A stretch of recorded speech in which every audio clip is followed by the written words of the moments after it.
Teman-teman apa kabar? Ketemu lagi bareng gua Brobri Sabtu siang. Kita bahas tentang karir, growth, product management, startup, gitu-gitulah ya. Gua minta maaf banget ya, pekan lalu technical issue. Jadi gua nggak bisa live. Eh, ya, insya Allah ntar di reschedule lah ya. Nah, cuman pekan ini gua juga di kantor lagi agak heavy. Jadi gua lupa ngepromote baru tadi. Kemarin lah ya gua posting. Sebenarnya tamunya this week tuh spesial banget sih. Jadi udah lama banget beredar gitu ya, Mas Gogo nih. Gue taunya, cuman dan invite-nya juga udah lama sebenarnya 2 bulan yang lalu lebih lah ya. Cuman sempatnya baru sekarang. Dan Mas Gogo udah di sini.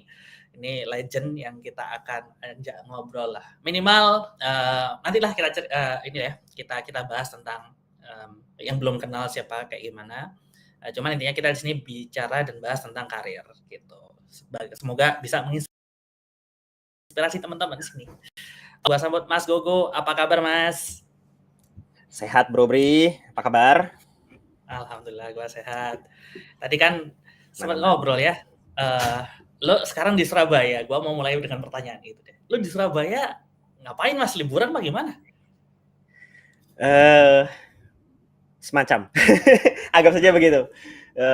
Mengurus istri. Oh, istri lo Surabaya atau gimana? Kuliah bedah plastik di sini, ngambil spesialis. Jadi ini ceritanya lagi gua soalnya investing passive income nih. Jadi biar istri aja yang kerja nanti abis ini.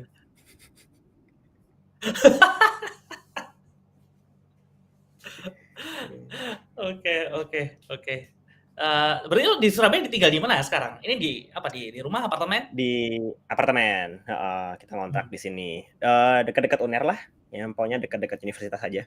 Dekat kampus B ya berarti ya? Dekat kampus, iya. PTS. Oke. Karena ini gue lahir di Surabaya kan, sampai SMA gue di Surabaya, kuliah gue di Surabaya, nggak sampai lulus. Emak gue dosen di UNER juga, tapi kampus yang satunya lah, yang C. Oh, arek Surabaya asli yo? Asli kan. Bocah rawonan. Anyway. Bocah rawon. Oke, Mas Gogo, Mas, sebelum kita lebih jauh, cerita dulu lah Mas, lo sejarah kecil lo gitu ya. Maksudnya kita semua, gua harap semua tahu siapa lo gitu ya. Maksudnya history karir lo lah. Tapi gua pingin lo nyeritain dari kecil deh. Lo lahir di mana gitu ya, sekolah di mana, sehingga sampai lo bisa passive income istri lo yang kerja sekarang. Siap. Itu kayaknya lebih membahas tentang gimana cara mendapat istri yang bisa bekerja ya. Oke. Thank you Bro Bri. Kebetulan kemarin ya itulah di reach out sama Bro Brian udah 2 bulanan yang lalu ya. Terus kemarin tuh aku ngeliat di kalender gitu.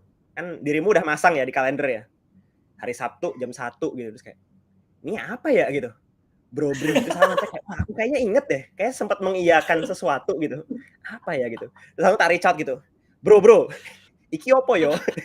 Terus kayak ngobrol aja Mas, let's go ngobrol aja gitu. Nah habis itu kita memikirkan ya ngobrol apa ya gitu. Tapi thank you, I think aku belum sempet I'm always open buat ngobrol-ngobrol kayak gini gitu. Emang anaknya suka pansos. Tapi aku emang belum sempat ngebahas tentang kayak journey-nya dari awal banget ya.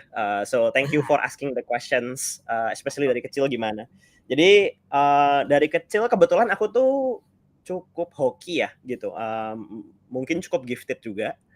In a sense bahwa aku emang dari dulu ranking 1 terus. Dari SD. Implikasinya apa? Implikasinya adalah aku diajakin ikut lomba. Nah, jadi aku udah lomba tuh dari SD nih gitu kan. Terus kayak dari SD dulu kan biasanya kalau SD dikasih uang saku gitu ya, kayak 500 perak gitu ya. 500 perak buat makan kremes gitu kan. Tiba-tiba ikut lomba, menang, dapat tuh 1 hari gitu kan 5.000 rupiah. Wah, gila. Kayak anjir, ternyata bisa ya dapat uang 10 hari dengan hanya menang lomba, yang which is nggak ada bedanya sama tes-tes ujian aja gitu kan. Terus Iya habis iya itu iya iya. sejak saat itu aku ketika masuk SMP pun langsung kayak nge-push ke guruku gitu. Bro, ya enggak gitu lah. Pak Guru, Bu Guru, apakah ada lomba yang bisa saya ikuti gitu? Habis itu Ih, serius lu ngejar ke guru kayak gitu? serius gitu. Wah, Emang kayak tiba-tiba ada realization bahwa wah ini kayaknya asik nih. Maksudnya kan dulu gue emang belum bisa kerja kan gitu. Jadi kayak ya. apa sih yang bisa dilakukan oleh seorang siswa gitu? Ya ikut lomba gitu kan. Jadi orang pinter aja gitu. Ya udah terus gue kayak ngejar-ngejar guru gue gitu kayak mau ikut lomba dong gitu. Terus dulu kebetulan ikutnya matematik ya. Ikut Hmm. matematik terus lolos dan itu lumayan Hmm. juga menang banyak tuh. Kayak I think over the course of SMP itu udah menang puluhan juta rupiah Wih, itu tahun dari berapa? menang Tahun lomba. berapa sih? Itu 2000 SMP berarti 2002 ya, 2002. Nah, udah lumayan tuh, udah kayaknya Banyak loh, iya banyak puluhan banyak. juta. Lumayan, Banyak, Pak. mhm. Itu menang Menang menang sampai lomba nasional berarti ya? sampai nasional, iya sampai nasional. Hmm. Dan nasionalnya banyak, beberapa banyak nasional gitu yang kan ada jalur yang paling utamanya jalur OSN tuh ya. Tapi Ya, ya. ada on the side gitu kan dulu ada Primagama, ada SSC, ada apa, ada masing-masing tuh ada hadiahnya masing-masing gitu. Nah, itu pada Ah, cukup lumayan sering menang lah gitu. Nah, ya, ya. sampai ke suatu ketika aku pas kuliah ikut lomba matematik, ternyata aku bodoh. ternyata Gimana ternyata gimana? aku tidak sejago itu gitu kan. Ternyata aku cupu. Kayak baru tingkat kota gitu langsung kalah gitu loh. Terus kayak wah sedih Oke. ya gitu. Nah, terus aku ngelihat temenku gitu. Dia sekelas sama aku. Dia menang komputer, Hmm. dapat perunggu Hmm. perunggu nasional. Belum internasional nih. So aku lihat kayaknya bisa, kalau dia bisa kayaknya aku bisa ya gitu ya. Terus ya udah aku pindah lah ke komputer gitu. Dulu bener-bener nggak tahu, aku bener-bener nggak bisa ngoding, nggak bisa apa gitu kan. Jadi kayak bener-bener Oke. dekat-dekat situ aku langsung mulai belajar dari awal. Bentar, bentar. Lu Tapi maksudnya kuliah di mana, jurusan apa? itu belum kuliah, masih SMA. Oh. Oh, jadi Itu yang masih tadi itu SMA. maksudnya teman lu yang menang lomba itu menang lomba komputer pas SMA berarti ya? Pas SMA, iya. Pas SMA Oke. dia masih kelas 1 pas itu. Pas aku kelas 1 aku kalah matematik. Jadi kayak wah Hmm. egoku terbakar nih gitu kan.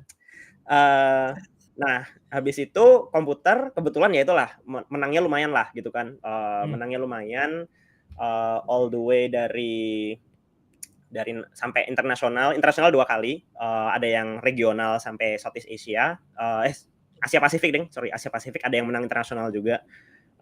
Itu kalau dari segi kan aku bener-bener lomba tuh tujuan utamanya nyari duit ya, aku nggak mikir Dari kayak duit. ini jadi tenar, nanti jadi kayak dipanggil ke buat apa namanya, sekolah di luar negeri, nggak kepikiran sama sekali. Bener-bener pokoknya kayak aku pengen punya duit buat beli mainan, buat beli game, buat main Dota.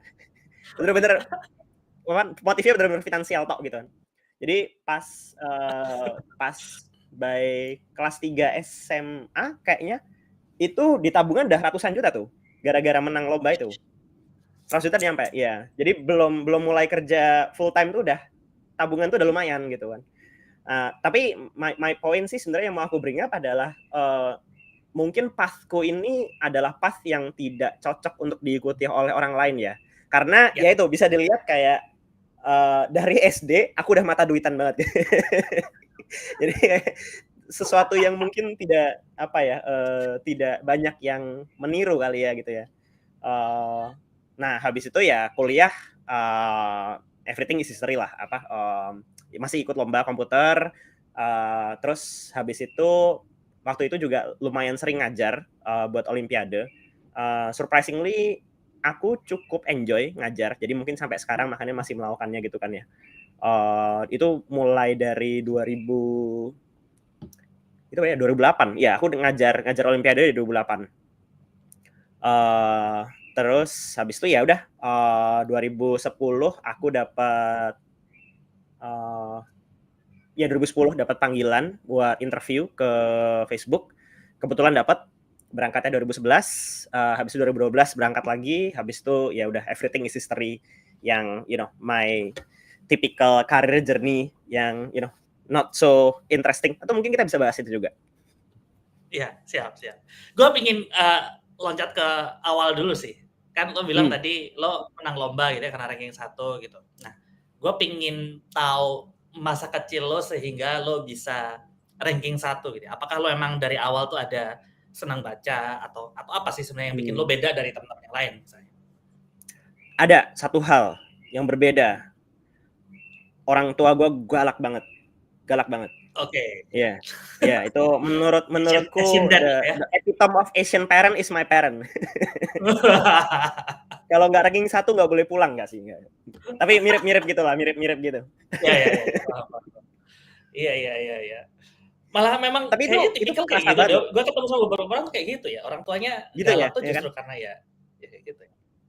Ya, soalnya aku kayak at some point mungkin telat ya bandinginnya. Cuma kayak aku ketika SMA kan udah mulai kayak itu ya, kepo ya, kayak gimana sih dapurnya orang lain gitu, orang tuanya kayak gimana, mereka kerja apa gitu-gitu ya. Kayak ternyata nggak ada yang se-strict orang tua aku gitu. Kayak kita tuh apa namanya, ada jam belajar kayak apa, habis sekolah jam belajarnya kapan, dan jam belajarnya ada 2 gitu, jam belajar sebelum tidur siang, jam belajar setelah tidur siang, terus kayak main game itu cuma boleh di weekend, ya gitu-gitulah. Maksudnya kayak bener-bener super strict gitu. Iya. Jadi mungkin itu ya, apa, if this podcast is about parenting, that might be some data point. Nah, ini masalah data point itu nggak cuma aku gitu. Maksudku kakak-kakakku pun juga considerably lumayan sukses ya gitu. Kakakku yang pertama itu kan dia CEO-nya Celestorabel ya kan, yang apa Oh. namanya, dulu dapat pendanaan paling besar Series A waktu tahun 2014 atau 2015 ya, sekitar $24 juta. Kakakku yang kedua itu sekarang bikin company namanya Macamu. Kalian bisa cari di Indomaret. Itu diinvest sama Salim Group. Jadi salah satu anak emasnya Salim Group juga gitu. Jadi kita bertiga lumayan I would say lumayan accomplish ya, lumayan oke lah gitu. Maksudnya kayak di atas rata-rata, dan aku attribute dari bahwa orang tua kami lumayan strict sih gitu. So might be interesting ya. Despite bahwa modern parenting mungkin lebih halus ya, kayak nggak boleh dimarahin, nggak boleh fisik, nggak boleh apa gitu. I will not do what my parents did to me gitu. Karena I think that's quite apa namanya, trauma inducing. Tapi some data point lah, lumayan menarik untuk dipikirkan bahwa itu bisa tiga-tiganya jadi loh gitu. Aduh, trauma inducing nih. Gua dapat keyword trauma inducing Ya, nih. Trauma apa? Lo trauma apa, Mas? what doesn't kill you makes you stronger. Ya gitu-gitulah. Biasa kan anak Iya, tapi kecil, dia apa-apain despite all kayak that trauma gitu. despite all that gitu, maksudnya dengan orang tua lo yang kayak gitu ya. Menurut lo gitu, lo lebih prefer yang sekarang gitu ya atau path yang lain, Mas? If you can choose. I think part yang sekarang itu cocok ya dengan kayak I think gue lumayan hoki dengan path yang gue sekarang, karena gue ngerasa ada suatu inflection point di mana merit itu berguna. Jadi maksudnya being smart is useful. Soalnya apa namanya? Gue ngerasa in the future maybe inflection point-nya beda nih. Inflection point-nya adalah in the future maybe it's more useful kalau dirimu itu lebih sosial, lebih kreatif, lebih kayak nyeleneh gitu kan. Gue tuh sama sekali nggak nyeleneh sih, kayak apa namanya? Gue nakal nih baru pas tua gitu. Pas muda sama sekali nggak nakal gitu kan. Jadi I think for my kids gitu, dan ini apa yang aku betting on my baby sekarang ya gitu ya, bahwa in the future mungkin nanti a lot of the technologies, a lot of the hard skill itu udah nggak terlalu perlu banget ya, tapi lebih penting masalah soft skill dan masalah problem solving gitu-gitu. Sedemikian sehingga lebih penting kita bisa mastering kayak how to handle human daripada how to handle intermediary-nya lah. In case of software engineers ya how to handle our code, how to handle our systems gitu kan. Menurut gue lebih penting how do you handle people gitu. Jadi that's what I'm betting for my kid right now gitu. Jadi kalau misalnya ada kurikulum, gue nyari kurikulum yang kayak sebanyak mungkin yang ada sosialisasinya, yang ada kegiatan di luar gitu-gitu sih. Oke. ini di gua putus-putus karena koneksi gua gitu ya. Tapi semoga teman-teman dengarnya aman dan gua sih sebenarnya bisa make up lah apa yang lu bilang. Jadi sebenarnya kalau menurut yang lu observe gitu ya Mas ya. Your parents way of parenting work at that time gitu ya. Tapi now mungkin a bit shifting Ya, exactly. ke arah yang lebih kreatif, lebih ke arah how to deal with human lah ya berarti ya. Not only with Betul, kecerdasan exactly. aja gitu ya berarti ya. Betul. Yes, exactly. Oke. Menarik. Nah, gue pengen anak lu umur berapa sih sekarang, Mas? Anak umur 3 tahun. Jadi belajar ya? Belum. Paling yang di limit screen time aja sih. Iya. Tapi belum lah. Yeah. Nah, akan nggak ya? Nggak tahu deh. Lu tahu buku ini nggak? Apa? The Anxious Generation. The Anxious Generation. Belum. I haven't even heard about it. Gimana tuh? Tell me. Jadi itu bagus tuh buku. Jadi itu buku yang ngebahas tentang, gue dengar ini ya dari story shot ya. Jadi summary-nya aja. Tapi menarik bahwa banyak orang itu, anak-anak muda zaman sekarang itu lebih mudah menyerah, lebih mudah stres gitu. Dan itu korelasinya kuat banget dengan rising-nya smartphone. Gitu. Okay. Jadi actually smartphone ini destroys the generation. Jadi don't know, maybe you wanna read it sometimes gitu ya, The Anxious Generation. Yeah. Gitu. That seems like an interesting research. Kita sebenarnya nyalain Gen Z gini gitu ya. Part of it sebenarnya most of it bukan salah mereka. They just grew in this age. Itu aja sih. Iya. Kebayang banget. Ya, pasti sih. Oke, Mas. Tadi kan lo bilang, gue mau ngulik lagi karena lo belajar gitu ya. Karena kan orang yang nggak tahu ya, kalau diberikan ini suara gue aman nggak ya? Aman. Aman kok, aman. Sebentar. Udah hilang orangnya. Bentar. Aku sambil menjawab Imre deh. 2 jam sehari, Re. Tanya. Enggak, bukan. Maksudnya gini. Lu kalau ada waktu belajar kayak gitu, did you enjoy that atau lu merasa enjoy gak enjoy, ya udah waktunya ya lu kerjain gitu. Sebenarnya sama sekali nggak enjoy. Ya, gua dulu gua inget banget gitu. Ada satu momen di mana gua pernah diingetin sama bokap gua dulu ya. Jadi gua lagi buka emang lagi jam belajar gitu kan, lagi buka buku gitu kan.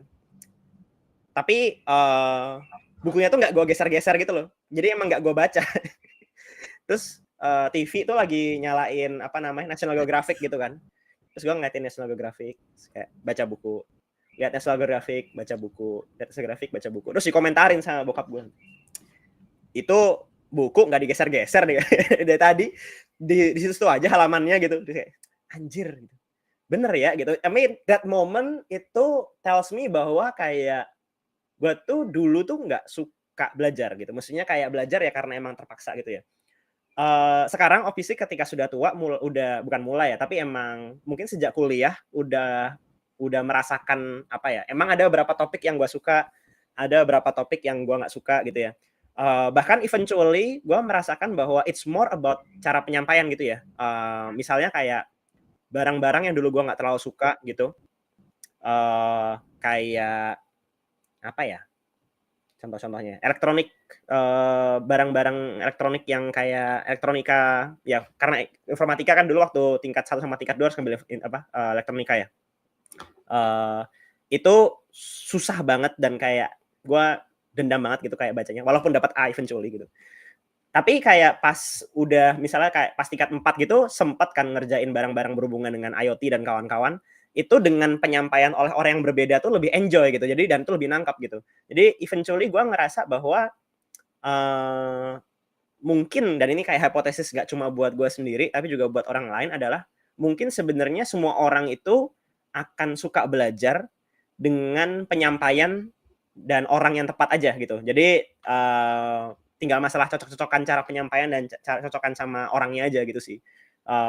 Dan itu yang gue agak sayangkan dengan mungkin pengajar-pengajar sekolah kita gitu yang mungkin tidak lebih terlalu fokus pada hasil ujian gitu ya, tapi tidak terlalu fokus dengan kayak gimana cara mereka menyampaikan pembelajarannya itu. Ya gitu-gitu sih lah. Tapi no, jawabannya adalah tidak, saya tidak enjoy belajar dulu. Lu bilang lu tidak enjoy belajar gitu ya. Tapi Ya. you go through it anyway karena itu lu terpaksa lah. Betul. But I think that's a good observation. Kayak mungkin the fact bahwa gua nggak suka, tapi in the end tetap gua go through anyway gitu. That by itself maybe is is a blessing kali ya, bahwa kayak gua jadi terbiasa otaknya untuk nggak nyantai gitu kan. Tunggu sebentar, give me a sec. Sure.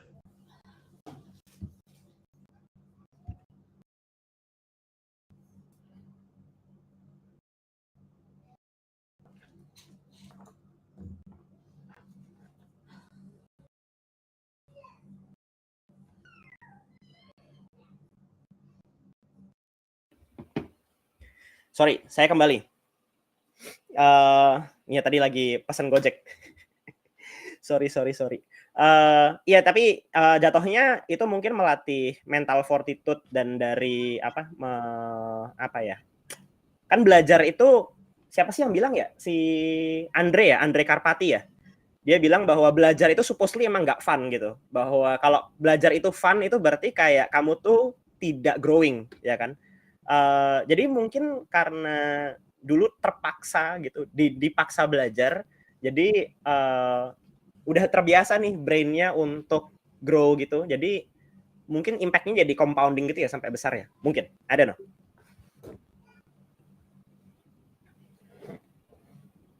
Bro Bri patah-patah by the way.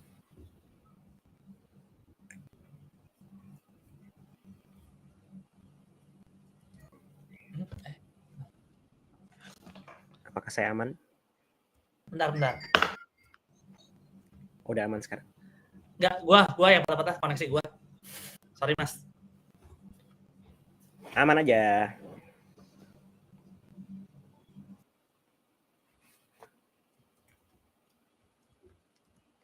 Aku sambil ngecekin traffic.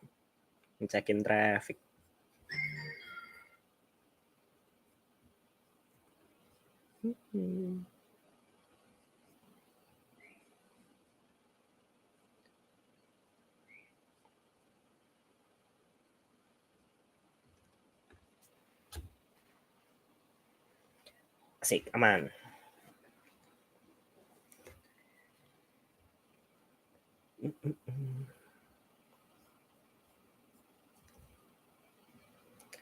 Mas Gogo MMR berapa? Kebetulan udah nggak calibrated lagi. Terakhir main itu sebentar. Dota buff. Terakhir main itu 3 bulan yang lalu.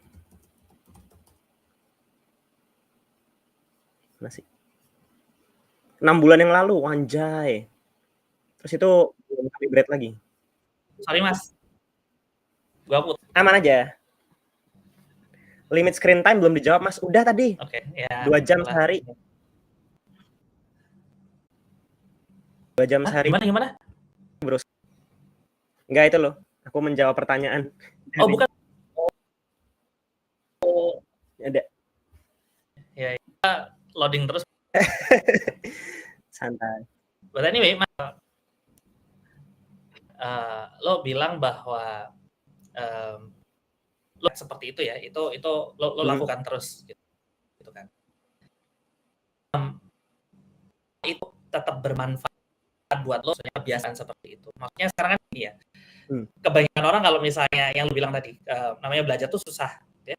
Kalau lo fun tadi ya. Kalau gue sih emang namanya lo mau grow ya pasti akan ngerasainnya putus lagi. Lo putus ya? Allah Akbar. Enggak, aman-aman kok. Putus banget.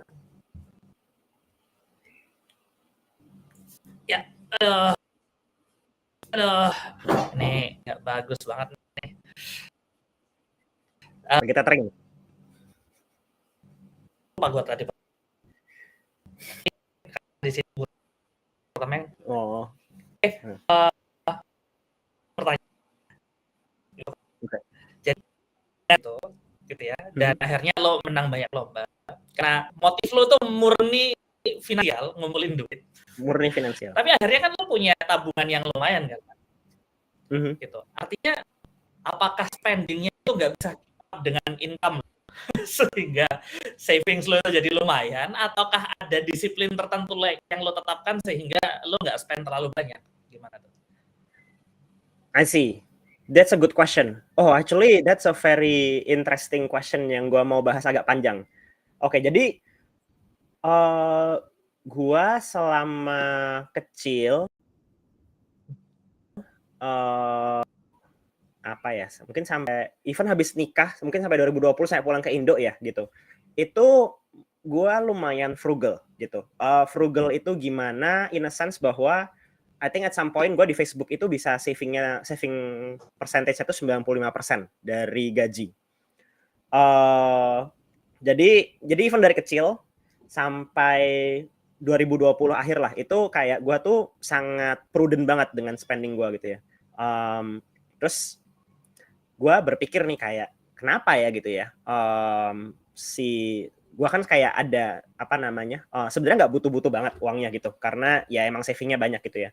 Tapi kenapa kok selebay itu gitu pengen saving duit dan kawan-kawan gitu.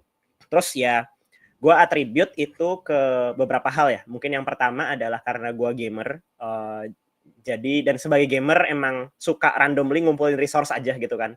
Kalau ada duit dikumpulin gitu. Nanti mau dipakai apa enggak ya itu urusan nanti gitu kan. Jadi emang jiwa gamernya apa namanya?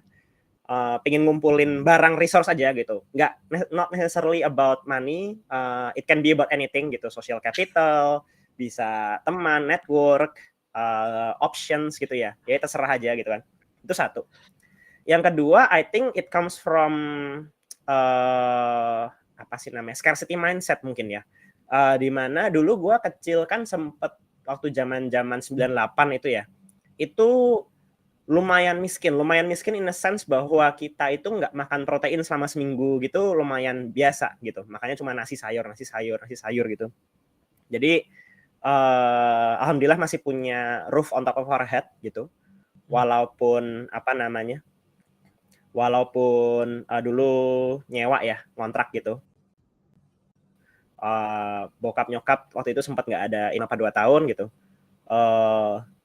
Tapi ya karena itu, dan itu mungkin waktu my transformative year ya, dimana kayak gue udah mulai paham nih gitu tentang uang dan kawan-kawan. Jadi kepikiran tuh bahwa kayak lu tuh kalau punya uang nggak bisa randomly spending gitu. Gimana kalau lu 2 tahun nggak ada gaji? Gimana kalau lu 2 tahun kayak nggak ada apa-apa gitu? Kayak dulu yang gue mungkin waktu TK gitu lumayan lavish gitu ya hidupnya ya. Rumahnya tingkat 2, terus kayak antar jemput pakai mobil gitu. Terus kayak makannya enak gitu ya. Terus tiba-tiba kayak down banget tuh, setiap hari makan sayur, pulang pergi harus naik kendaraan umum, kalau nggak naik sepeda gitu ya. Itu kayak kerasa banget tuh untuk jiwa seorang anak kecil gitu ya, kayak anjir, dari tiba-tiba hidupnya decent terus menjadi miskin, nggak miskin-miskin banget ya gitu, tapi lumayan lah gitu, cuma makan nasi sayur gitu kan tiap hari gitu kan lumayan ya. Itu mungkin jadi impact sampai 2020 gitu, sampai 4 karena for 4 years gitu ya. Walaupun sekarang kayak tabungan mungkin bisa sampai mati pun juga gue nggak masalah gitu. Nah, akhirnya gue at some point juga belajar tentang psikologi uang gitu, bahwa terlalu ngirit itu sama jeleknya dengan terlalu boros gitu. Ini belajar dari bukunya I Will Teach You to Be Rich-nya by Ramit Sethi lah gitu. Itu ya itu gue belajar bahwa kayak you gotta be smart with money, dan itu bukan, it's not just about being smart about money, it's not just about growing the money gitu, tapi juga tentang kayak ini duit udah ada nih, mau lo pakai buat apa gitu. Itu juga harus smart juga gitu, karena uang dikumpulin ya buat apa gitu, uang tuh ada buat dipakai gitu. Gue hilang, gue hilang. But anyway, begitulah teman-teman, saving rate lumayan good books. Lagi tadi.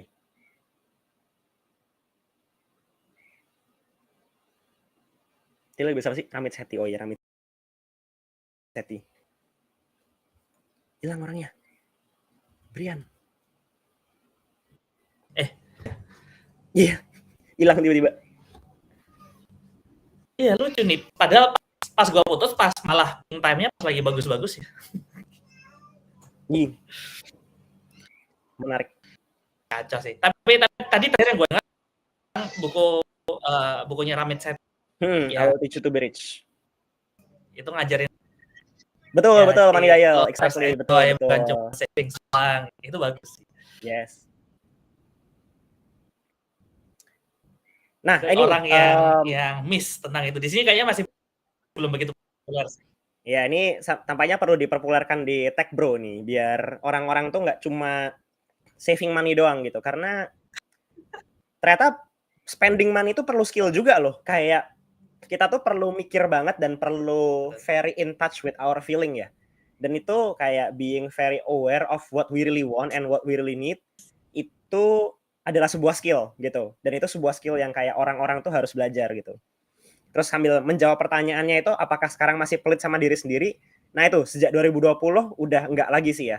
Dan itu gara-gara itu sih, kayak kombinasi of belajar banyak hal gitu dari Ramit Sethi, juga apa namanya, influence dari banyak teman-teman lah gitu ya.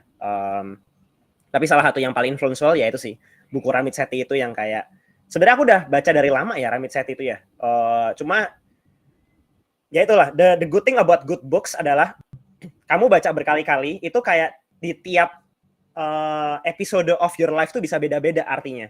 Dulu waktu awal-awal gitu mungkin Ramit Sethi itu kapan ya? 2016 ya kalau nggak salah ya, waktu bikin bukunya. Nah itu 2016 tuh kayak yang ku tangkap itu ya lebih ke arah gimana cara saving, gimana bikin credit card yang bagus, milih credit cardnya yang mana, terus masukin ke index fund gitu-gitu ya. Tapi ketika 2020 belajar dan 2016 tuh belum terlalu ngeh tuh kayak kita spending tuh harus wise. Maksudnya wise tuh apa gitu? Aku mikirnya wise tuh ya jangan banyak-banyak gitu kan. Tapi ternyata kayak setelah baca lagi terus 2020 datang mulai kepikiran nih bahwa wise itu bukan berarti nggak spending gitu. 2020 tuh wise tuh artinya ya just be very intentional aja sih. Being an adult ya gitu. Ya.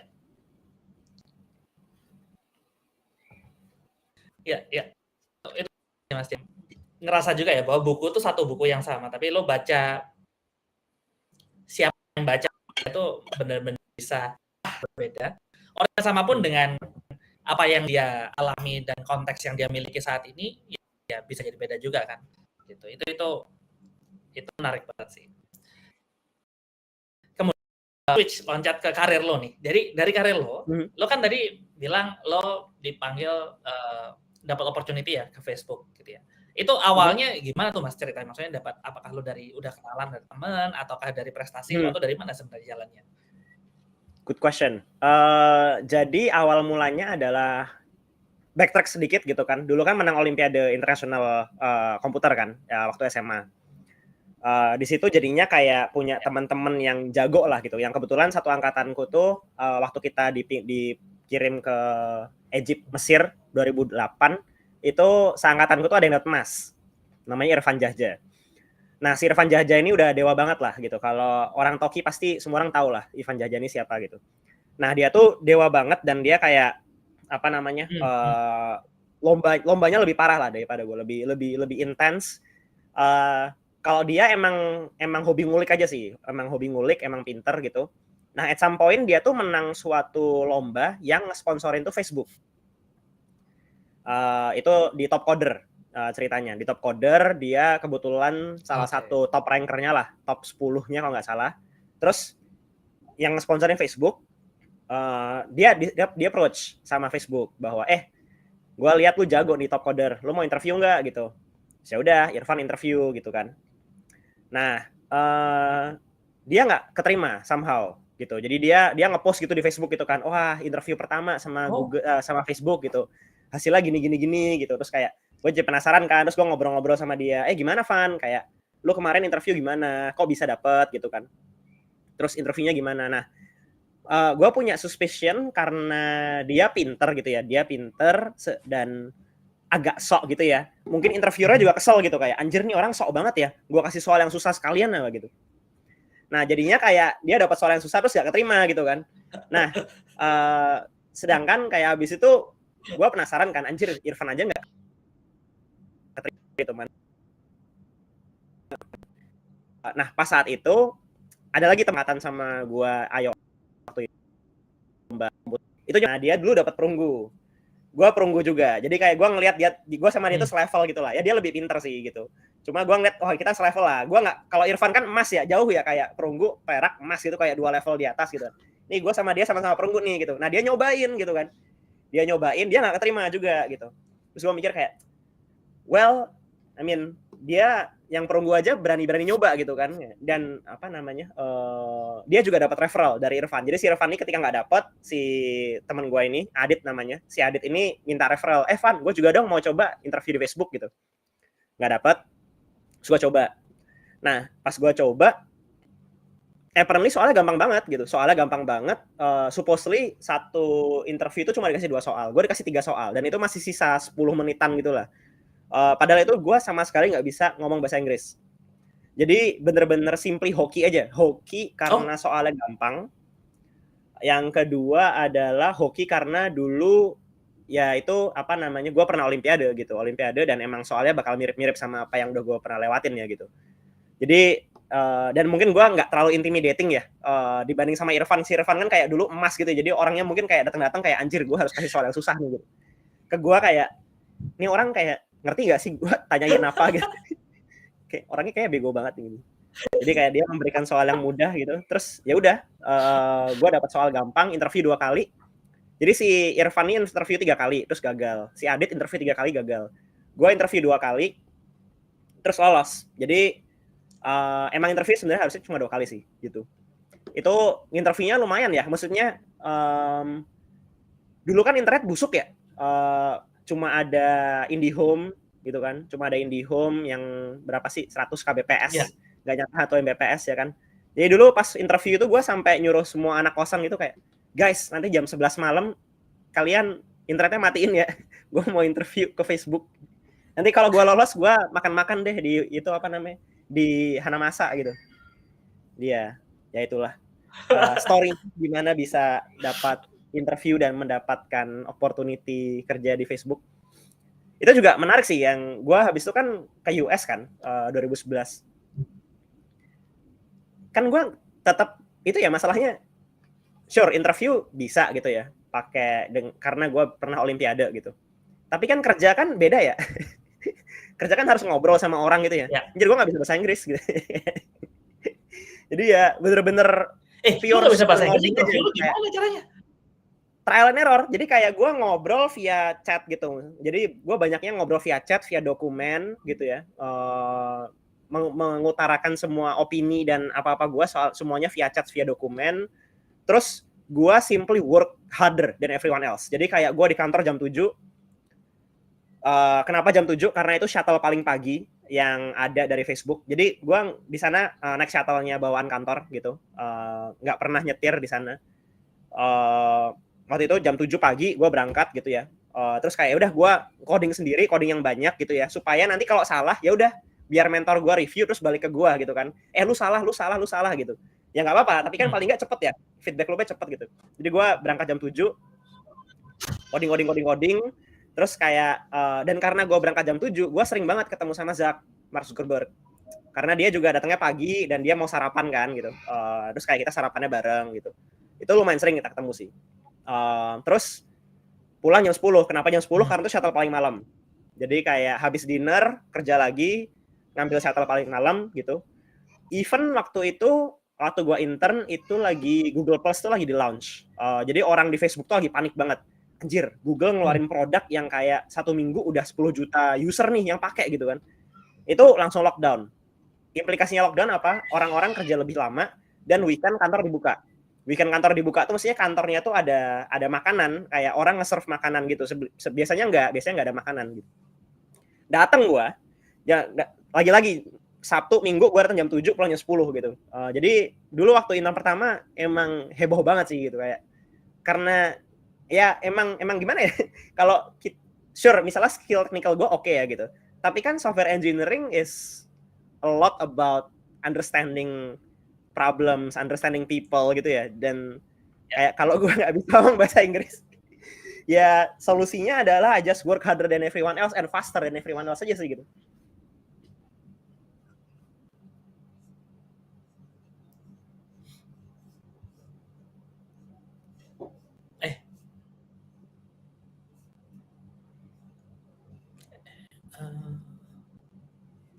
Aman Om? Sorry, suara gue masuk gak? Masuk. Wah, sayang banget nih, maksudnya pas interview lo kenapa pas koneksi gue kayak gini? Sebelumnya normal aja deh. Santai. Tapi tadi yang gue dengar dari lo ya, artinya yang gue selalu berpikir lo datang duluan, pulang belakangan, weekends, gitu-gitu ya. Kebanyakan orang kan tidak melakukan hal itu, gitu ya.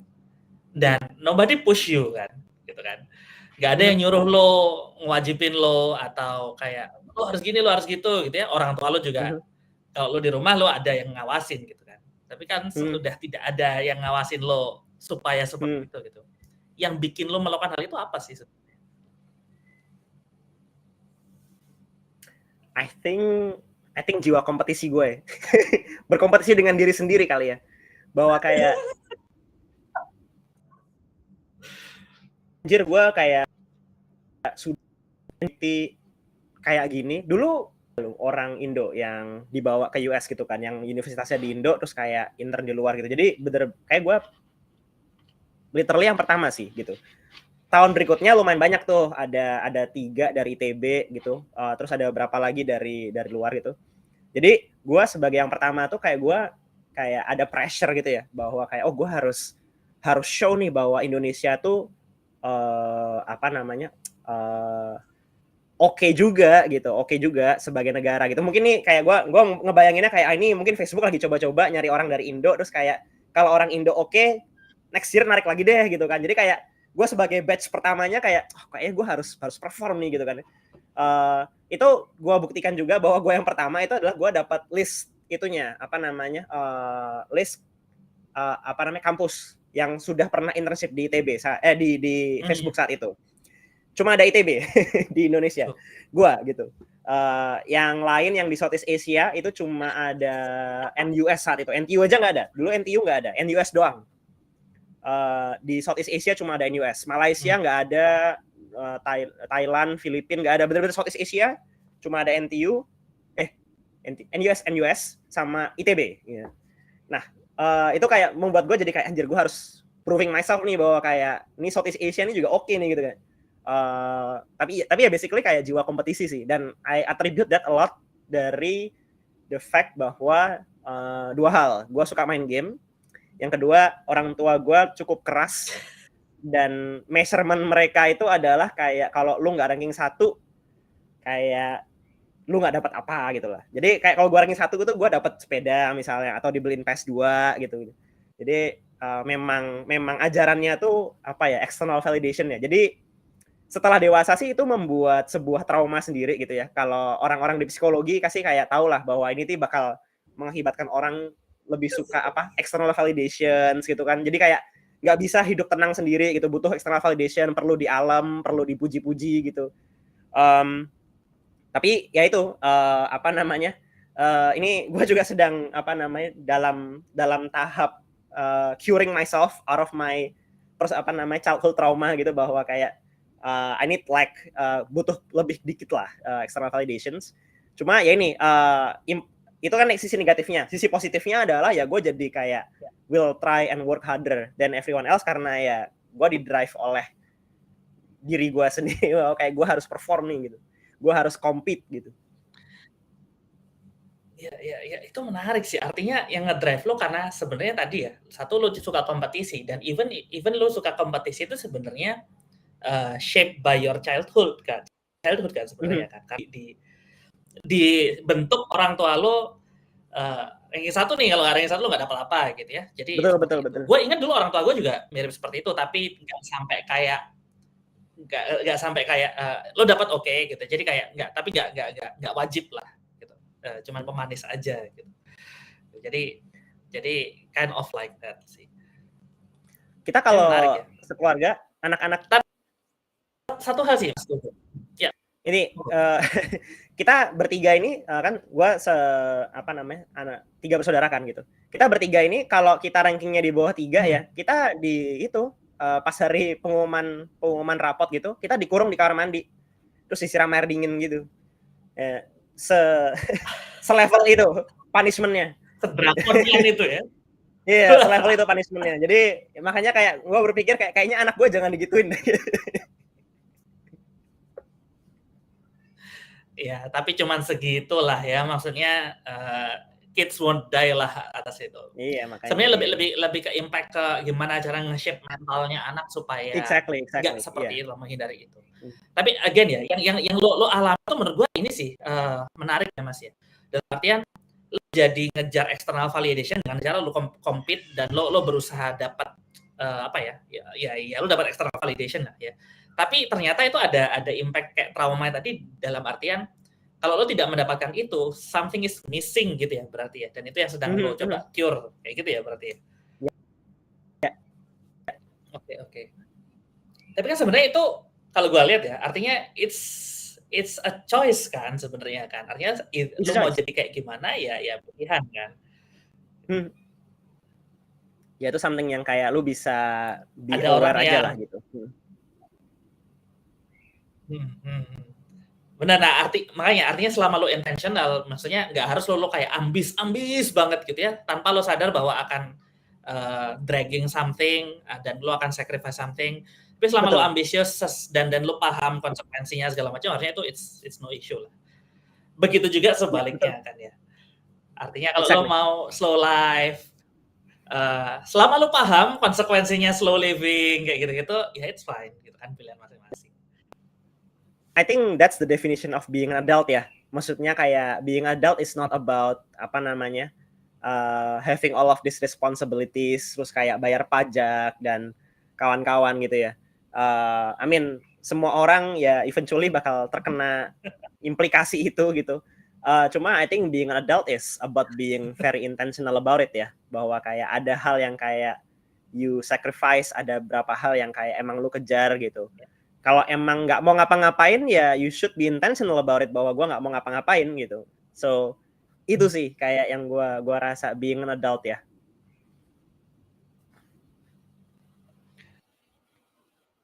Ya, discuss-nya seru sih, tapi artinya dari learning slow tadi itu benar-benar very intentional dan dari learning itu kita bisa dapat ya kalau misalnya cara kecilnya kayak gimana, gedenya kayak gimana, apa yang kita lakukan seperti apa yang terjadi. Betul. Nah, gue pingin tanya nih Mas, dari karir lo nih, lo kan lama di Meta gitu ya, dan lo di US ya, Metanya di US ya berarti ya, di Facebook di US. Itu kenapa lo balik ke sini gitu? Maksudnya ya kenapa lo balik lah intinya? Bosen kah di sana atau gimana? Jawaban generalnya itu iya. Jadi jawaban sosial medianya, jadi biar seru gitu, jawabannya bosen gitu. Tapi jawaban sebenarnya yang paling real adalah saat itu istriku itu lagi memilih. Jadi kita sebagai keluarga lagi memilih. Istriku kan habis lulus nih, udah internship, jadi kayak next step-nya adalah ngambil spesialis. Nah, our next step as a family adalah kita harus mendecide apakah istriku nanti lanjut di Indonesia untuk menjadi spesialis di Indo atau lanjut di US untuk menjadi spesialis di US. Karena itu kalau udah spesialis di Indo pindah ke US repot. Kayak repotnya serepot itulah, kayak bisa 3 tahun 4 tahun lagi gitu kan, penyesuaian gitu. Sedangkan kalau di US juga sama, ke Indo kayak ada penyesuaiannya, dan lebih parah lagi di Indo tuh kayak penyesuaiannya itu udah gak cuma ya Indo tuh gitulah, kita tahu lah dunia kedokteran Indo itu paham udah parah lah kedokteran di Indo nih, ya ajaib lah. Anyway, nah waktu saat itu gue dari dulu tuh emang selalu pengen pulang ke Indo ya. I mean a lot of my side projects itu ada di Indo. Dulu waktu bantuin bikin startup pun juga bikin startup di Indo gitu ya. Jadi I always see myself getting old and die probably di Indo juga gitu. Jadi eventually ya waktu 2020 itu ya decide untuk pulang aja sih gitu at that crossroad itu ya gitu. Itu jawaban yang formalnya gitu ya. Cuma kalau jawaban template sosial media sih ya bosen. Which nggak salah juga. Nggak salah juga gitu. Sebenarnya bosen juga sih. Oke. Nah, sekarang ini Mas, kalau yang lo lihat ya, kan apa sih Mas bedanya engineer-engineer yang ada di sana dengan engineer-engineer yang ada di sini? What's the main difference yang atau mungkin tidak di sana dan di sini deh. Ada dua kali ya. Satu di sana dan di sini, di US dan di Indo, itu satu. Kedua di high performing company gitu ya, kayak Meta dan lain-lain lah ya. Dan yang di smaller scale yang baru kayak gitu, itu apa sih sebenarnya yang bikin beda? 10x engineer tuh kayak gimana gitu? Oke, jadi data point gue di US itu nggak banyak banget. Jadi karena gue cuma tahu dari teman-teman gue gitu ya, ngobrol-ngobrol, tahu kira-kira engineer di sana kayak gimana sih performance-nya gitu. Cuma yang gue lihat sih dari segi technical skill ya, gue rasa engineer di Indo sama di US itu nggak beda jauh ya. Kalau dilihat dari persentilnya nih, top 1%-nya Indo ya nggak beda jauh sama top 1%-nya US gitu ya. Bedanya jumlahnya aja gitu. Top 1%-nya US jauh lebih banyak daripada top 1%-nya Indo gitu ya. Dan top 1% ini kan kayak ada yang top 0,1%-nya gitu ya. Nah, kalau udah top 0,1%-nya udah beda jauh sih sama top 0,1%-nya di Indo ya gitu. Top 0,1%-nya di Indo ya paling mentok mungkin jadi PhD di DeepMind atau apa gitu ya kali ya. Di mana ya amazing gitu. Cuma ya segitu aja gitu kan. Sedangkan top 0,1%-nya di US ya cem-cem Andre Karpati, Elon Musk, udah nggak jelas ya. Carmack yang bikin Doom gitu ya, yang udah legendaris gitu. Jadi menurut gua kalau dari persentil 1% itu kayak skill teknikalnya sih mungkin masih mirip-mirip ya. Bedanya adalah kalau di sana lebih deep, sehingga ketika lebih deep itu lebih niche ya, lebih lucu, lebih ajaib. Sehingga kayak orang tuh ngerasa wah gitu loh, karena beda gitu. Bukan karena lebih amazing, cuma lebih beda aja gitu ya. Bisa aja kayak orang ini sangat niche gitu ya, cuma nggak bisa SSH misalnya gitu kan. Sangat niche tapi nggak bisa security gitu ya. Sedangkan di Indo kan kayak karena emang kerjaannya kayak gitu ya, kayak emang harus end to end banget, sehingga ya mau nggak mau mereka harus kayak front end engineer-nya bisa nge-deploy ke Kubernetes, terus front end engineer-nya sendiri bisa kayak jadi click engineer di AWS sama GCP gitu ya. Jadi kalau di totalin gitu ya, kalau dibikin spider chart gitu, di Indo sama di US top 1%-nya kayaknya mirip-mirip sih ya, jumlahnya gitu. Bedanya kalau di US lebih tajam, lebih niche, sehingga kayak orang-orang lebih mengidolakan gitu. Wah, gue mau kayak gitu tuh gitu, karena udah mentok banget aja gitu. Skill video compression video algoritmnya tuh udah kayak mentok banget gitu. Jadi kayak orang-orang tuh kalau mau belajar ya di sana gitu. Cuma kayak ya to make a successful business not necessarily kayak lu harus fokus ke salah tempat gitu kan. Nah, itu dari technical skill. Kalau dari soft skill sih yang gue rasa yang paling berbeda itu untuk yang top 1% ya. Itu adalah critical thinking-nya, critical mindset-nya. Di mana kayak di sini lebih nerimo gitu. Kalau ada issues nerimo, kalau ada pertanyaan nerimo, kalau ada request nerimo gitu ya. Sehingga kayak iterasi dari bukan produknya, iterasi dari orangnya itu sendiri itu kayak nggak kenceng tuh. Kayak orangnya itu jadi nggak punya mindset yang tepat ketika melihat suatu problem. Karena kayak nggak di challenge dulu tuh, kayak kenapa sih harus bikin tombolnya warna hijau, kan sekarang biru udah bagus-bagus aja gitu. Fitur ini sih gitu, kayak itu kita jauh lebih nerimo banget sih, bahkan yang top 1% ya gitu. Dulu I will consider kayak we managed to build like a quite strong team ya dulu di Salstock, Sorabel gitu. Itu pun aku ngerasa untuk orang selevel mereka, orangnya cukup nerimo ya gitu. Walaupun mereka lumayan challenging ya, tepan ya. Cuma tetap nerimo aja gitu. untuk orang yang selevel mereka tapi di environment di US gitu. Dan itu kayak nggak cuma dari implikasi ke produknya, tapi juga dari speed of growth-nya orang itu ya. Kalau orangnya itu kayak nerimo-nerimo aja, jadi jatuhnya kayak feedback-nya cuma satu arah kan. Bahwa kayak, oh kita melakukan ini dan do this gitu. Sedangkan kalau kita orangnya critical gitu, kan feedback-nya dua arah gitu. Ada dari atas, which is permintaannya, dan kita sendiri juga nge-challenge kayak mindset kita nih, bahwa kayak, oh harusnya nggak gini, harusnya gitu. Nah, kedepannya ketika dan si feedback ini jatuhnya nanti juga mengubah produknya, tapi juga mengubah kita sebagai personal gitu. Nah ini nih yang gue ngerasa jatuhnya makin lama bakal makin compounding tuh dari segi growth-nya ya. Nah itu yang top 1%. Yang bawahnya mungkin top 10%-nya yang gue rasa itu kalau di Indo itu growth mindset-nya masih kurang. Jadi kayak kalau udah nggak bisa ya udah kayak nggak bisa aja gitu kan, nggak terlalu usaha nyari gitu. Kalau dokumentasinya nggak pakai bahasa Indonesia nggak dicek gitu kan, kayak sangat mudah menyerah gitu lah. Sedangkan gue ngerasa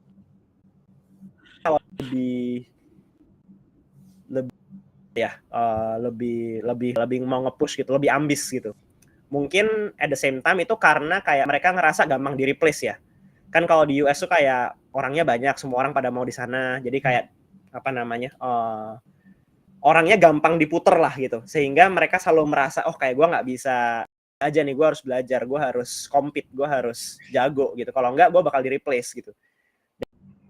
Dan jatuhnya membuat orang jadi belajar terus gitu. Rasa kalau udah level 10%-nya ya gitu. Kalau di bawah situ, wah udah sih sama-sama ampas sih.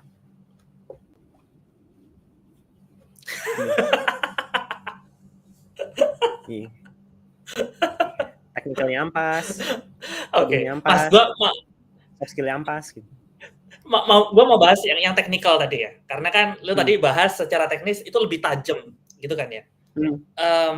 Cuman kan di Indonesia kan memang ya lu tahu sendiri kan, karena kerjaannya capital dikit, akhirnya tidak bisa full fokus di satu, dan you being a generalist most likely will make you survive gitu ya. Jadi saran lo gimana tuh buat engineer yang kayak gitu tuh? Apakah ya sudah terima aja kondisinya di mana kita tidak bisa terlalu deep di satu dan memang harus banyak yang bisa kita bisa, atau ada cara lain? Menurut lo gimana? Gue mau mengkoreksi sedikit ya. I don't think problemnya di Indo itu orangnya dikit. Menurut gue orangnya banyak. Mungkin orangnya yang capable itu yang dikit ya. Cuma the reason kenapa orang Indo itu harus palu gada. Opportunity-nya nggak banyak. Opportunity-nya. Iya betul itu betul. Itu betul. Cuma menurut gue kenapa orang Indo itu harus palu gada itu karena memang dari segi marketnya memang belum nyampe sampai sana. Maksudnya itu the reason kenapa Gojek itu harus jadi super app, Traveloka jadi super app, terus Tokopedia jadi super app, Bukalapak jadi super app, Blibli jadi super app gitu kan, semua jadi super app gitu. Karena emang marketnya tuh kayak mentoknya tuh cepet gitu. Ya mau gimana bro, kita kan negara miskin bro gitu. Orangnya aja banyak, emang negaranya miskin aja gitu. Implikasinya apa? Implikasinya ya emang jatuhnya tidak terlalu banyak domain yang kayak bisa deep banget gitu ya. Emang harus lebih wide aja gitu. Pengerjaannya gitu. Jadi menurut gue emang emang ada implikasi dari kayak opportunity-nya dikit. Cuma ini menurut gue lebih terimplikasi bahwa emang marketnya di Indo gitu sebagai ekonomi in general emang cuma support segitu aja sih levelnya ya gitu. Jadi gue sempat ada beberapa menti gue nih gitu yang dimana kayak mereka protes gitu kayak anjir gue udah dekat fresh grad lah, baru 2 tahun pengalaman gitu ya. Mereka bilang kayak anjir gue kok ngerjainnya kerut-kerut aja ya gitu. Gue bilang kayak lalu gue suruh apply di luar nggak mau gitu kayak. Kalau di Indo mah emang kayak kerut-kerut aja gitu ya. Lu mau nyari yang deep gitu ya harus masuk ke yang skillnya Traveloka, skillnya Bukalapak, Skillnya Tokopedia, Gojek gitu. Dan itu pun juga nggak semua timnya di sana bakal ngerjain yang super deep gitu. Yang super deep udah bakal dihandle sama orang-orang yang udah L6, L7, L8 di sana gitu. Yang pekerjaan yang asik kan nggak banyak ya kalau di Indo ya. Jadi pasti bakal dikerubutin sama orang-orang itu gitu. Kalau mau yang pekerjaannya asik dan banyak ya jangan di Indo gitu.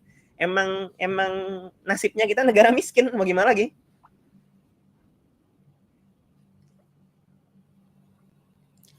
Oke. Kalau satu, gua pengen eksplor satu lagi sih tadi tentang sosial ya, tentang apa sih namanya, social skills lah. Contohnya adalah kurang critical thinking gitu ya di sini, which gua agree fully. Kebanyakan teman-teman di sini kalau dikasih tugas ya udah tanpa nge-challenge balik kan gitu kan. Ya, kenapa harus bikin ini dan kenapa bikinnya harus seperti ini caranya kan gitu kan. Lo yang pernah kuliah di Jogja, lo kuliah di Jogja kan? Atau Kuliah pernah di tinggal di Bandung, Jogja lah ya, Bandung. dari Jogja. Itu, Nah. oh lo kuliah di Bandung, oke. Berarti lo pernah tinggal di Jogja. Menurut lo ada hubungannya nggak sih dengan karakter orang Indonesia yang suka nggak enakan? Dan Ada gimana banget. caranya lepas dari Menurutku itu? sangat berhubungan dengan kurikulumnya sih. Sangat berhubungan dengan Oh, kurikulum. kurikulum, ya.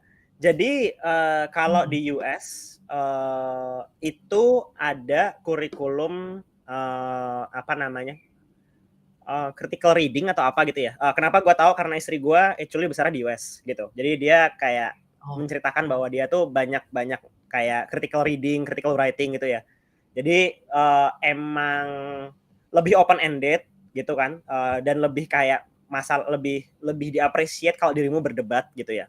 Sedangkan di Indo kan kayak kalau kita tanya dimarahin sama gurunya. Kalau apa sok tahu dan kawan-kawan kayak gimana gitu kan. Bahkan kayak sampai udah kerja pun kayak harus sendikon dawuh pakai ini kan emoji apa pray gitu-gitulah. Jadi emang apa namanya kita dari segi culture dan dari segi kurikulum ke sana ya gitu. Nah, yang menarik adalah kan gue diimpor nih dari Indo ke US gitu ya. Gimana kok gue masih bisa catch up sama critical thinking-nya di US gitu. Menurut gue itu gara-gara surrounding gue. Surrounding gue eventually jadi orang-orang yang lumayan kritikal kan gitu. Soalnya kayak apa namanya di waktu gue di US itu kalau gue ketemu sama orang-orang Asia yang lain gitu, orang-orang Asia juga pada nggak kritikal gitu, kayak ya udah terima aja gitu kan. Cuma kalau ketika mereka sudah lebih dari 3 tahun gitu ya di company itu gitu, di Facebook itu udah 3 tahun gitu, wah udah mulai kelihatan tuh, udah kayak udah mulai nge-challenge dan kawan-kawan. Dan itu menurut gue less about a factor of seniority, nah itu yang di-appreciate ya. Jadi kayak orang sekitarnya tuh kayak pada cukup nge-challenge ideas, tapi at the same time mereka appreciate gitu. Maksudnya kayak contoh nge-appreciate yang paling gampang ya gitu ya. Ketika Bro Bri tanya gitu ya, I will answer with great question, let me think gitu kan. That's a very simple kayak super cepat. It's a super simple gesture, cuma bahwa itu appreciate a question kan, bahwa kayak oh thank you udah tanya, kayaknya itu something yang menarik untuk dibahas nih gitu kan. Jadi kan kayak orang jadi seneng kan, kayak oh pertanyaan gue di-appreciate nih, kayak gue tanya aja nih ada gunanya nih gitu kan, membuat konten nih gitu. Nah itu sesimpel gesture kayak gitu tuh banyak di US ya, yang kecil-kecil kayak gitu. Jadi gue ngerasa itu di Indo itu problemnya tuh dari yes culture tapi juga kurikulum gitu. Gue ngerasa nggak ada kurikulum yang memaksa kita untuk berdebat gitu.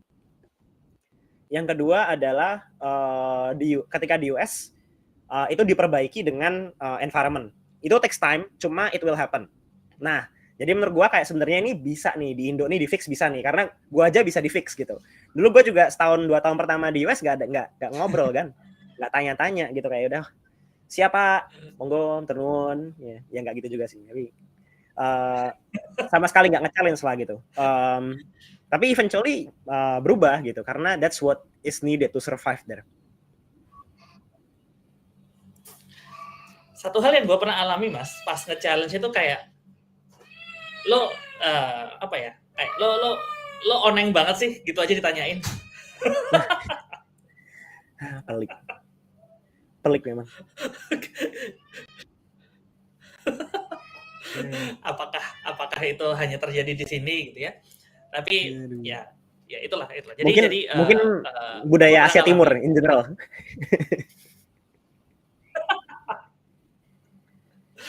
Udah gitu terus kemudian peersnya sneering, ini lo lagi nanya lagi kayak gitu kan. Kalau di kita tuh biasanya Iya, kayak gitu iya. kan. Iya.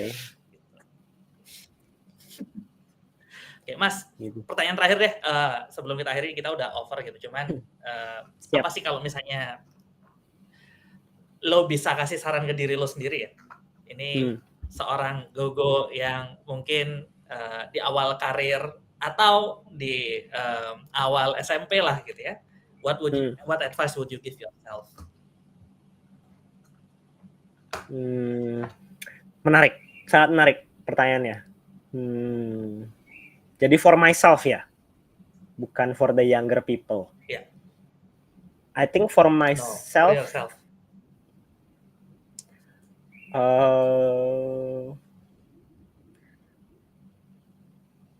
Mungkin for myself akan ke usaha tidak akan mengkhianati hasil. Salah, kebalik, hasil tidak akan mengkhianati usaha. Ya itulah poin. Ya, hasil iya. Hasil tidak mengkhianati usaha. Ya itulah pokoknya. Whatever it is, ya pokoknya effortnya pasti akan terbayar lah gitu. Ya. Ya itu paling. Saya kayak dulu there are times where ya maksudnya kan gue yang kayak misalnya waktu di Facebook dulu ya, dari jam 7 sampai jam 10 pagi, jam 7 pagi sampai 10 malam gitu. That's not something new for me, right? Kayak berusaha keras itu memang gue sudah biasa gitu, dan berusaha keras tuh unfortunately tidak selalu ada hasilnya gitu kan. At least gak immediately ya gitu. Paling pesan gue kepada gue dulu yang tidak sesabar sekarang mungkin ya, itu adalah kayak ya usaha tidak akan mengkhianati lah gitu. Oke. Menarik sih Mas. Satu hal mungkin yang ini ya teman-teman ya, kalau lo dengerin sarannya Mas Gogo, hasil usaha kita hasil tidak mengkhianati usaha gitu. Cuman ingat ya, kadang tidak langsung gitu ya. Jadi kalau usahanya sekarang itu yang penting. Tidak langsung yang sekarang bagus gitu ya. It might take time, but you will definitely get there. Betul. Banyak orang nggak sabar soalnya Mas zaman sekarang Mas. Iya, betul. Banyak yang mau instan sekarang. Makanya judul dan kripto lagi strong.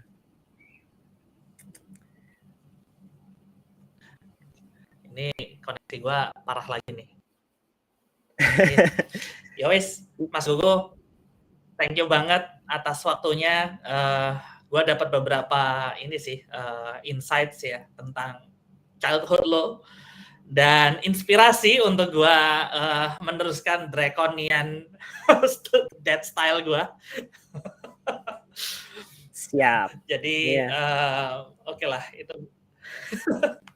Gue lumayan keras soalnya ke anak-anak gue. Data point lumayan. Kan kita ada driven ya. Iya, satu hilang. Masih hilang. Oke, mumpung masih hilang, aku menjawab pertanyaan. Gue putus saya sambil menjawab pertanyaan. Oh ya, boleh. Ada pertanyaan ya? Gue malah nggak bisa muncul di gua. Lu baca deh Mas. Monggo kalau misalnya lu masih ada waktu. Mas Gogo masih gamer juga nggak sekarang? Gimana manajemen waktu? Sekarang lagi enggak sih ya. Sebenarnya barusan dibeliin mouse sama salah satu mentiku.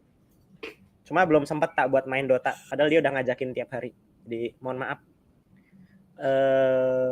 Apakah jadi full time employee FB pertama juga dari Indo? Enggak. Jadi dulu 2012 ada full time. Namanya Renata, beliau udah keluar dari Facebook. Waktu keluar dia Director of Engineering dari Facebook. Jadi lumayan tinggi posisinya. Itu hampir VP sih, kayak senior director deh. Jadi jangan percaya kalau orang-orang diaspora di luar, orang diaspora Indo di luar itu cuma slow living. Ini orang lumayan ambis, sudah sampai senior director. Jadi tidak semua orang itu cupu. Selama di Facebook masih main Dota apa nggak main lah. Saya dulu jadi Divine 5 di Facebook. Mainnya pakai MacBook-nya kantor lagi. Oh, yang menarik dulu adalah dulu MacBook-nya 6 GB. Terus aku mobile engineer. Mobile engineer kan kayak kalau kalian tahu perlu install VM gitu ya, perlu install simulator gitu. Dan di mana itu gede ya, kayak satu simulator tuh paling kecil tuh 1 GB gitu. Terus at some point tuh memoriku penuh gitu, kayak storage-nya penuh. Terus kayak aku protes dong ke IT gitu, kayak aku mau laptop baru dong IT gitu, aku mobile engineer nih gitu, butuh storage yang besar gitu. Terus pas dicek sama IT, dia ngebuka tuh apa namanya file explorer ya. Terus ada satu bongkahan besar, paling besar, tulisannya Dota.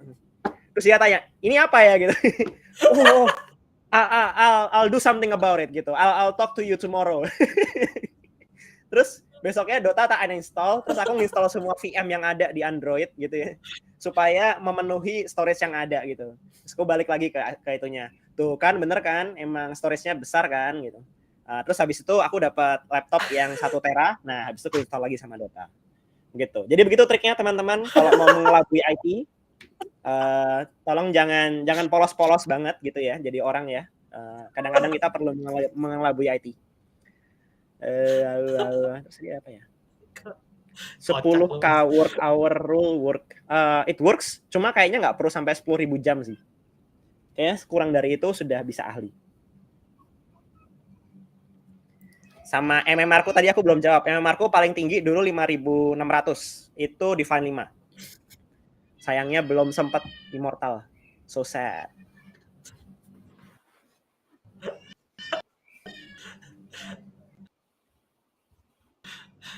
Masih lama di Surabaya, Mas, berarti, Mas? Surabaya sampai Selasa. Habis itu ntar balik Jakarta lagi. Oh, oke. Di mana sih? Lo di Jakarta, daerah Cipete.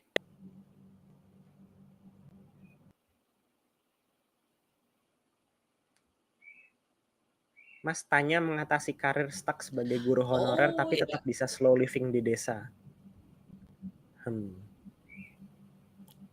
Ya. Agak sulit ini. Ya, jauh-jauh lah ya, masih sekitar. Bukan domain saya nih.